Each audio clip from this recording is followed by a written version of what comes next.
Toxic Tackle here. Got some quick tips on the tools that we use for lure making. Very important tools. The wire forming that you use in crankbaits and other baits.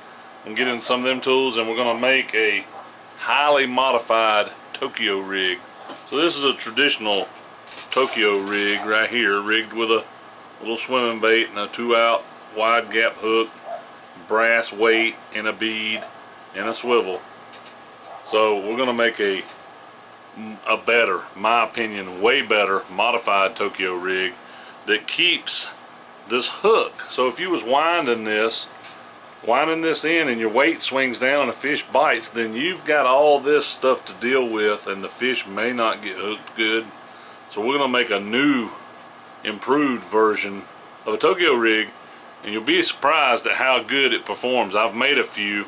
I lost the last one I had on a really big fish, and I should have retied, but I use this a lot, fishing deeper, finessier, and I use a brass weight and a glass bead instead of tungsten.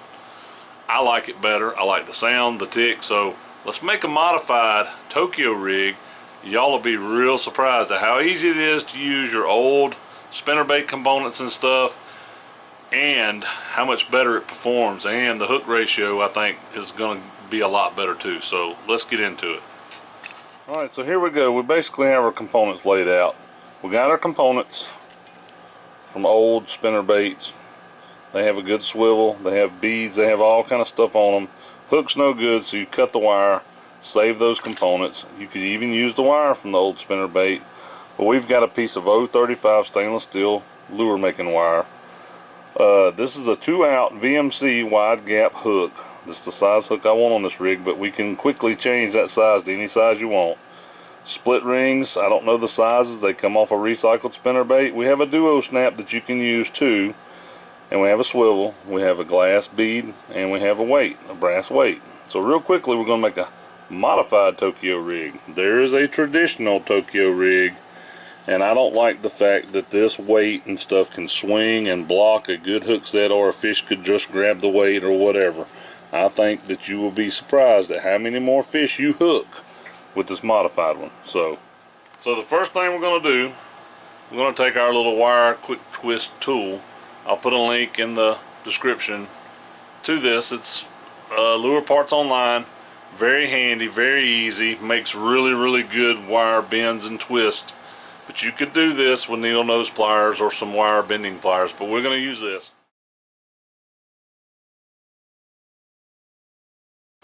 So we got a piece of 035 stainless steel wire. This is about 7 inches long, and what I basically want to do is I want to put a loop in the middle, and I want to make an L shape almost. So we're going to take our wire bending tool and we're going to wrap it around. I'm not doing it dead center. I want a little more room on the hook side, on the weight side, than I do the hook side.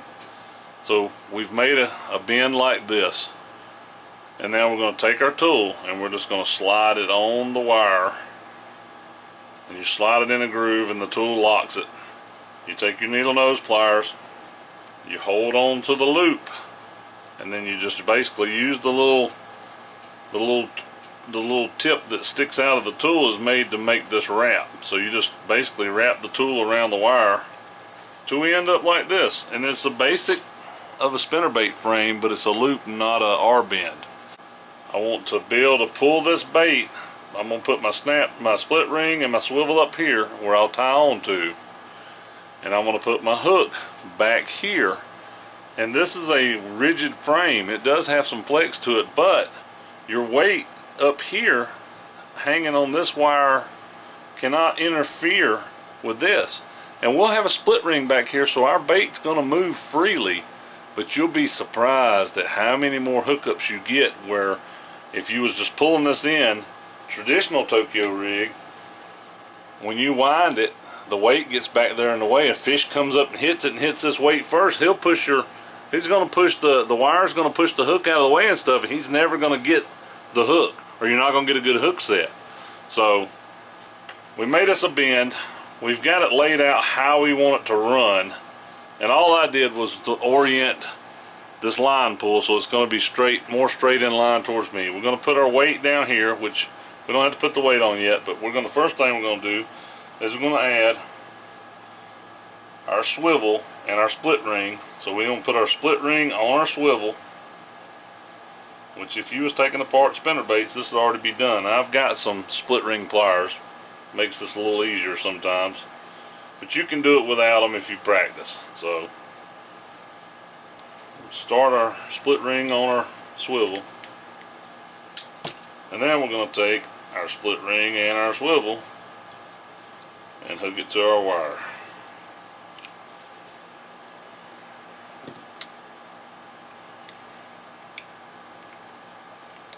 So there you have it. We've got our swivel, we've got our split ring. Now you will basically just tie your line to the swivel. The swivel allows the bait to spin around, but it allows the weight to hang down and the lure to be behind it when you're working it. So I have extra wire on here, a little more than I want. I don't need it this long, but I'm going to make a loop this way down here to hook our hook on. And we will use the hook I told you about, the VMC. The biggest thing we want to do is we want to orient our loops the same direction. So this loop needs to be bent sideways so we can use a split ring at the hook. We use a split ring there because it allows the hook to move around more, which you want the bait to be able to move around some. So we need to make our loop sideways on the wire because of the way the hook eye is oriented on the VMC hook. We're going to come down about this far and we're going to make a bend. Let's do it this way. A bend sideways all the way around, make a loop, which this little tool is so handy, and once you get used to it you can make really good bends. So we got it bent around like we want it. Let's put our tool on the wire, lock it in. Once you get it locked in, grab it with the needle nose pliers, and we're just going to spin it around and make a couple twists. That way the wire cannot pull apart. That is very, very strong when you do it like this. So now we're going to take some side our side cutters or our pliers. We're going to straighten up our loop just a little bit. I got it a little crooked, but straighten up our nice loop so it looks better. Now we're going to take our side cutters and cut off our, I guess you would call it the tag end. So now we end up with this. Okay, so what we've done is we've put a trailer hitch extension, you want to call it that, for our hook to get the hook and the weight more separated. So we're going to do a little tweaking of our wires to straighten everything up, and then we're going to add our other split ring, and then we're going to add our hook, and we're done. It's that quick. So we're going to add our split ring where the hook's going to go. It's real easy. Do it with your fingernail most of the time. Now we're going to add our hook, but we want to make darn sure that our hook point is facing up, oriented upwards. So we'll take and double check it to make sure that it's going to be facing up. So this is the way we want it. I'll find the little gap in there, and the hook needs to go on just like this. Alright, so there we have it. Modified Tokyo rig. It's kind of almost like some of the traditional, I don't know if y'all seen them, the old donkey rigs where you could put two swim baits on or whatever and it'd keep them separated and it would kind of bow in the water. But this is it. This is it. So simple, so easy. Let's put our weight on. And what I'm using is, I have a faceted glass red bead, and I know it fits on my wire because I tried it before it. And I've got a 1/4 ounce brass weight. All I'm going to do is put that on there, and then I'm going to bend a stop in the end of my wire with my needle nose. And I like to bend it in line so it doesn't hang on stuff. I don't make a loop that you got to cut out or nothing. I'll bend it to the shape of the brass weight, and basically that's it. You're done. Tie that on, put whatever bait you want on it, and you'll be amazed at. And you could actually play around with this angle. You could make it kick back, you could make it forward a little bit, but this thing, you're going to drag it across the bottom and it's going to come across the bottom, but your weight can never interfere with your hookup. That's the key, and that's the secret of this bait.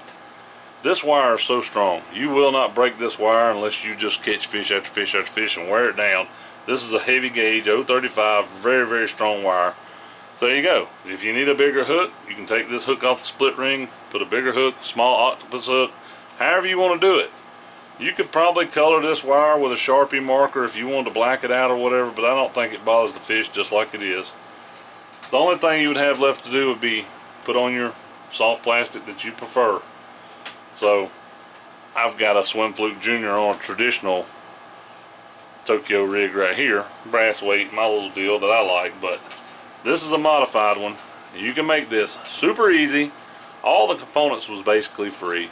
Most people have pliers and stuff. You could have done this with just needle nose pliers and the recycled material, but this is a highly modified Tokyo rig.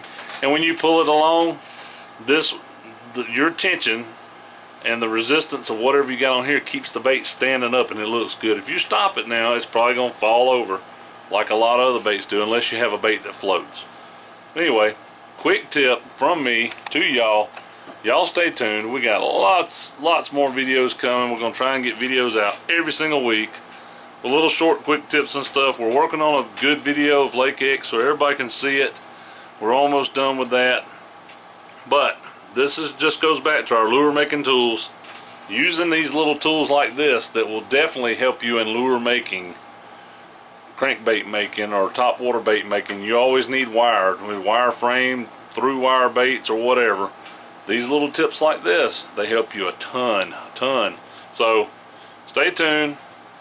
Please like, subscribe, support my channel, and we'll keep bringing little quick tip videos to you, and we'll go from there. So I appreciate y'all. Thank you.